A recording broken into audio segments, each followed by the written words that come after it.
டவர்ல signal விழும் என்றாலும் சில பேர் வந்து அந்த மனப்பயத்துல வெளியில போய் தாங்கிட்டு பாக்குறதுல வருவாங்க. பாதுகாப்பான இடத்துக்கு நம்ம அப்படி போறோம். கடை நம்மள வேற சொல்லணும். கடல் ஓங்குனா தான் நம்ம ஓடும்.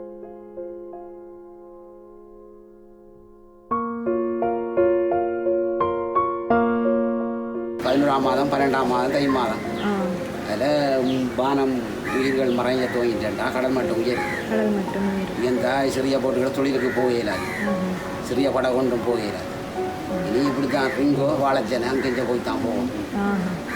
போனால் தான் அந்த தொழில் வாய்ப்பில் அதுலேயும் கிடைச்சாத்தான். கிடையாட்டி மறு அடுத்த மாதம் கடனாக தான் இருக்கும். பக்கத்து வீட்டுக்காரையும் தர மாட்டாங்க. எப்படி வாங்கி சாப்பிடுவோம்.